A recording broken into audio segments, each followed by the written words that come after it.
whiskey roads, dusty dreams, a heavy load. Night will fall where the sunlight fades, hearts are wandering aimless strays.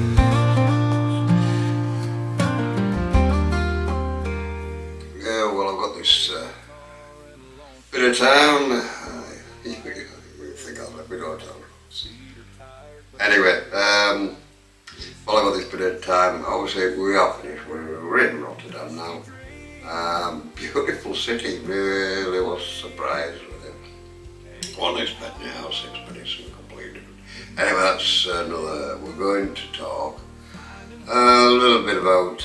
We talked about part 1, alcoholism, and how I lost my legs, because that's one of the questions I've been asked every single time. How do you lose legs? We know it was a party.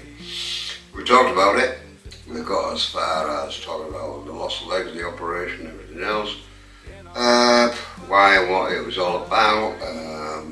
So we'll move on a little bit. We'll call this one recovery. We'll call it recovery. So we left off where basically the legs are gone, we're out of hospital, and then of course the alcoholic can never ever stop. It's like why it's never ever cured. It's always, once you've got to the stage of alcoholism, there's no walking back from it. It is for life, that's it. Regardless, in my case it was hereditary, it's always there anyway. But in other cases, it's always going to be an issue.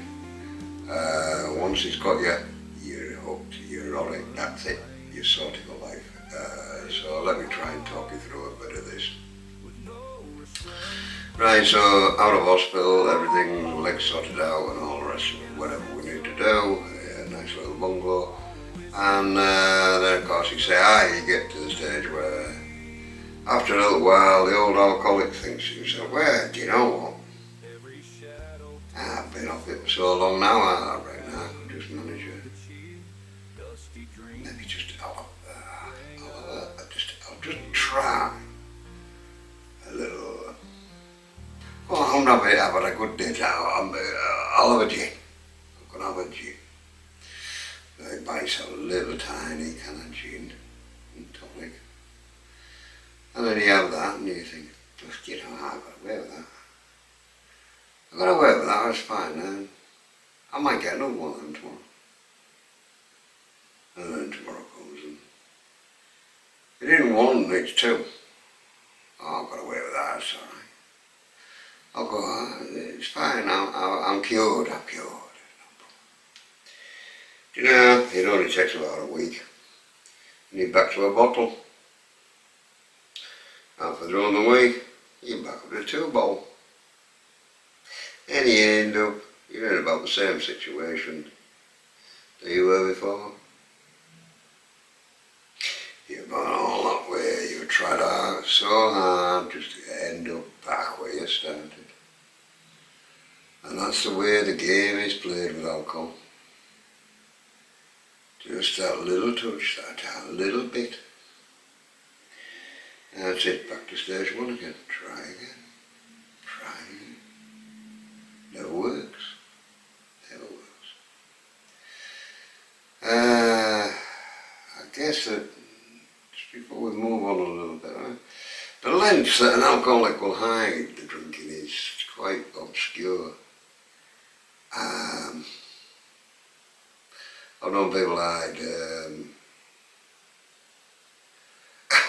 posing grandfather clocks. I've heard all sorts of the weirdest, most wonderfulest position to hide the fact that they were alcoholic is being unbelievable. My little trick was if I had to go anywhere where I knew alcohol, it won't be allowed, no alcohol, it's going to be in trouble.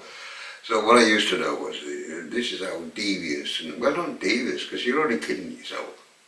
Everybody else knows you're alcoholic, you're the only one that won't admit that you are. Drilling a hole in a bottle of a sealed, just say for instance, fizzy water maybe, carbonated water, something, anything, can be anything, but gently just join a cap and drill a hole in the bottom of the plastic container, very, very gently, so you don't disturb it too much.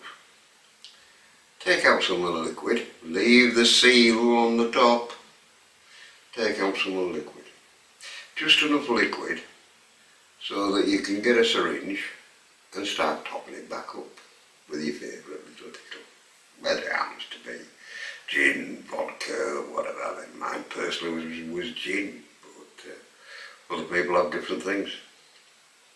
Anyway, let's go and digressing again. Fill it back up, make sure obviously there's lots of gin in there, because you've got to make sure that it does the trick. And then what you do is you get a knife and then you warm it up on a gas stove if you want, cooker. Warm up the knife and then just gently brush over the plastic, over the hole you drilled in it. Once you've got it sealed again, set it aside and take it off when you need it now. So when you're at some do and obviously there's no alcohol around and people are going to see you having a drink, so you've got a lemonade bottle there, which is quite obviously a lemonade bottle, and then when you get hold of the top and go click, you broke the seal.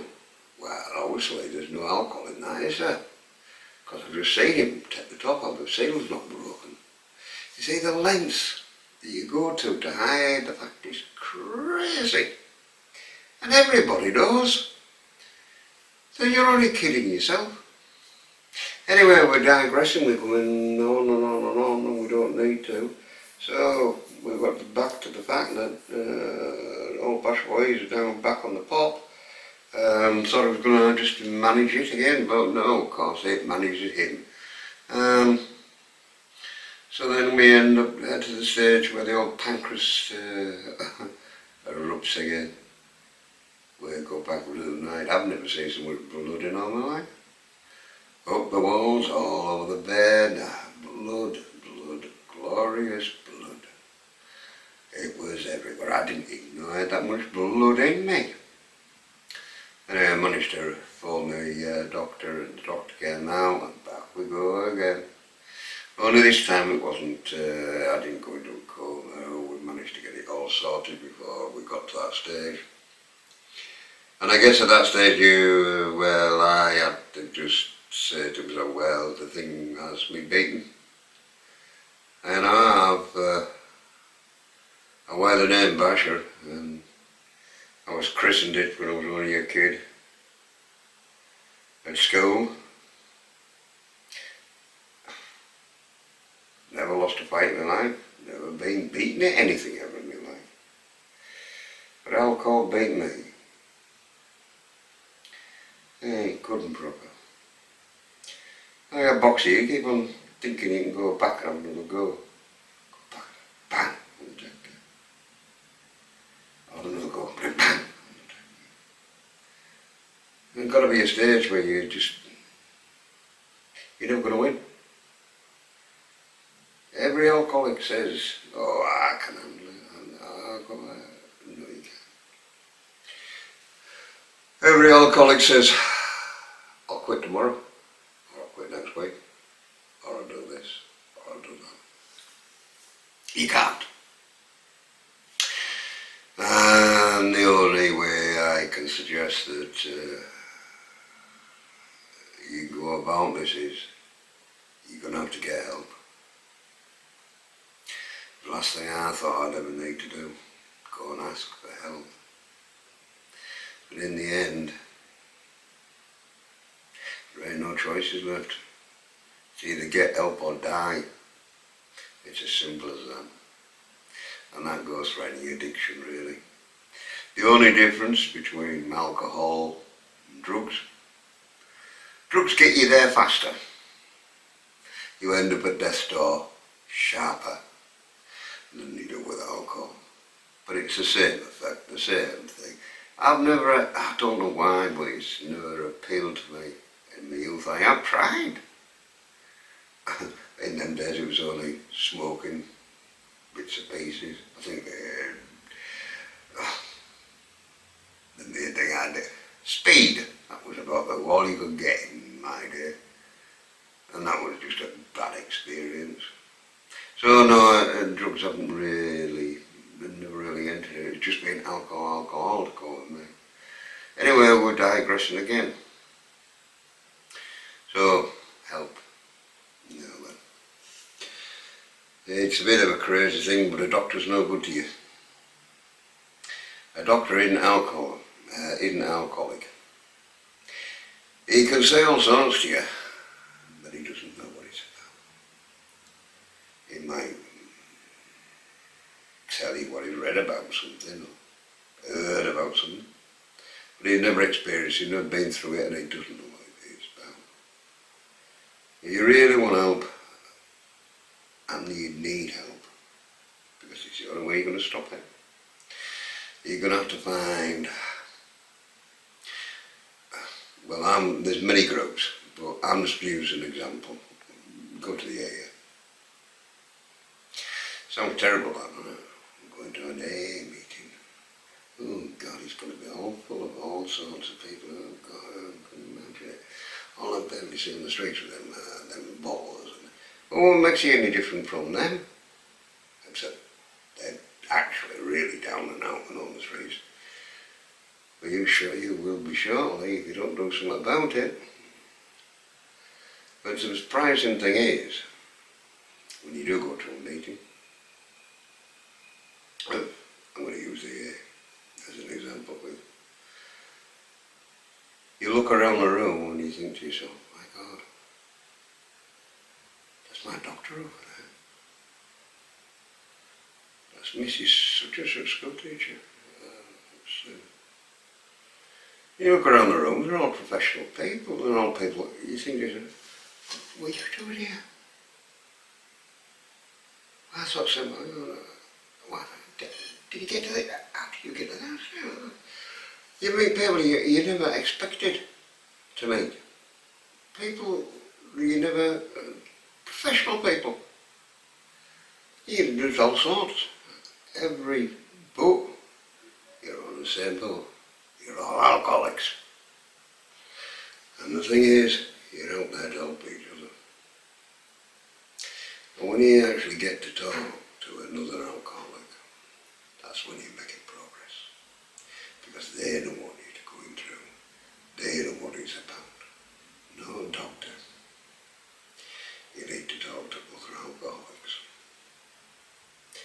And the only way you're going to get yourself better is to keep on talking to them. If you need help, oh, you can ring them up. They'll ring you up.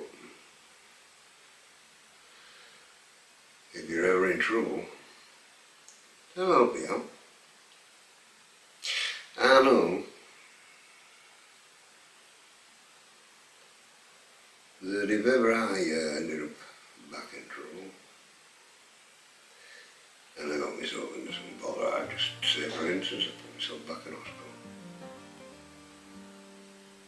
I know the friends I've got in the AA would be knocking on that door.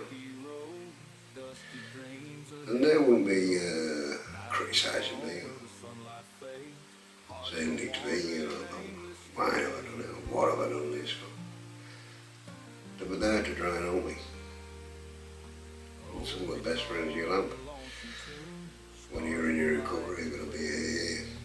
And the only friends you can have anyway by the time you finish the drink. It'll take away everything, including your wife, your job, and your friends. Anyway, that's not about that. So, recovery. Get some help. Don't be afraid. Everybody needs some help. It doesn't matter who they think they are. I thought I could handle anything in life. I thought I could beat anything in life. I thought I was indestructible. Captain Scala. But, unfortunately, I guess everybody's got the Achilles heel. And mine was alcohol. But anyway, can never be cured. You can go and get some help. So let's call that a conclusion on how I lost my legs, alcohol, and everything else, and I hope that some of the things that I've talked about will help you, because I know that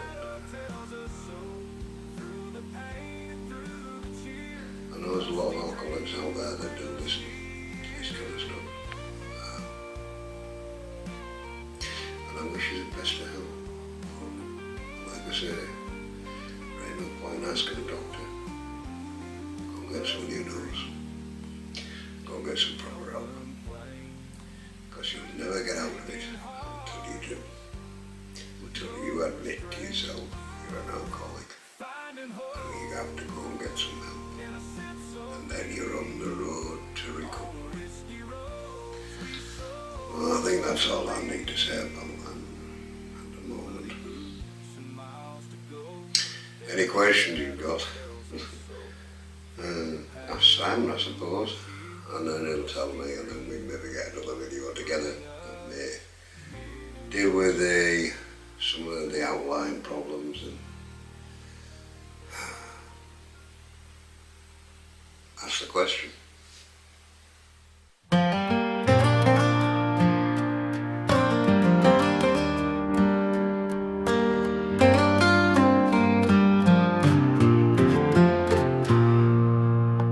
Walking down the whiskey roads, dusty dreams a heavy load. Night will fall where the sunlight fades, hearts are wandering aimless strays.